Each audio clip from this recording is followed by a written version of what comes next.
Baik,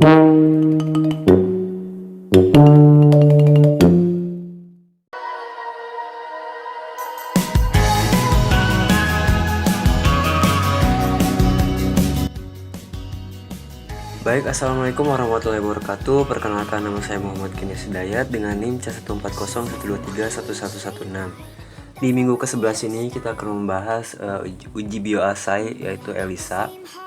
Yang dimana ELISA ini adalah dikenal sebagai istilah enzim imunoassay, EIA.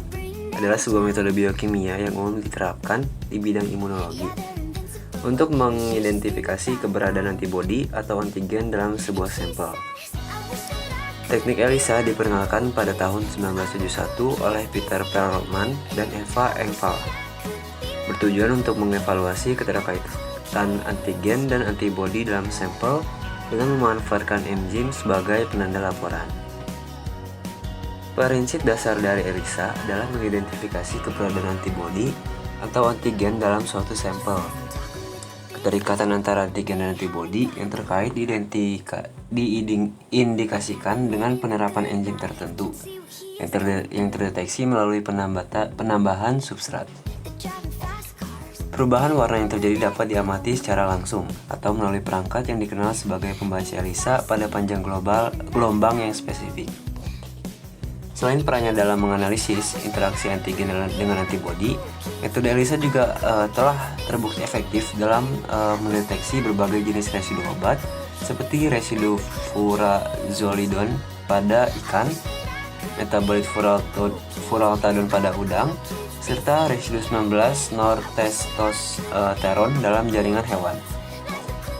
Fungsi dari tes ELISA bukan hanya untuk mendeteksi kehadiran suatu antigen melalui antibodi, tetapi juga untuk mengukur konsentrasi dari antigen atau antibodi tersebut dengan bantuan alat spektrofotometer. Spektrofotometer adalah alat yang berfungsi untuk mengukur intensitas cahaya yang melewati sumur pada piring mikro. Terjadinya kompleks antigen antibodi dalam sumur piring mikro dan setelah substrat ditambahkan, enzim yang terikat pada antibodi kedua dalam kompleks ini akan menyebabkan perubahan warna pada larutan yang menghasilkan nilai densitas optik yang bervariasi. Nah, langkah kerja bioassay yang pertama itu ada prosedur pengukuran hormon estradiol, yang dimana jumlah mikroplet disesuaikan ke dalam frame bingkai pada plet sebanyak 25 ml larutan standar, sampel dan kontrol dimasukkan ke dalam setiap mikroplet. Lalu sebanyak 200 ml enzim conjugates ditambahkan ke dalam setiap mikroplet menggunakan mikropipet multi-channel, kemudian dibiarkan selama 10 detik supaya tercampur.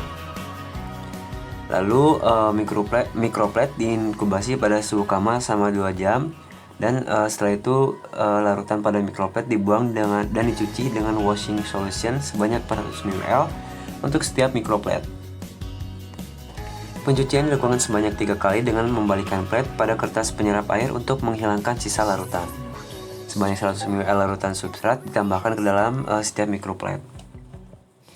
Lalu pembacaan absorbansi dilakukan pada setiap mikroplet dengan panjang gelombang 450 nm menggunakan ELISA reader. Dan pembacaan absorbansi harus dilakukan tidak lebih dari 10 menit setelah penambahan stop solution. Lalu yang kedua ada prosedur pengukuran hormon testosteron, yang dimana jumlah mikroplet yang diinginkan disesuaikan kembali ke dalam frame bingkai pada plet. Lalu larutan standar, sampel dan kontrol sebanyak 25 ml dimasukkan ke dalam setiap mikroplet. Mikroplet diinkubasi pada suhu kamar selama 60 menit dan lalu pada mikroplet larutannya dibuang dan dicuci dengan washing solution sebanyak 400 ml di setiap mikropletnya. Lalu lakukan seperti yang di awal tadi, dan pembacaan absorbansi pada setiap mikroplet dilakukan menggunakan ELISA reader juga.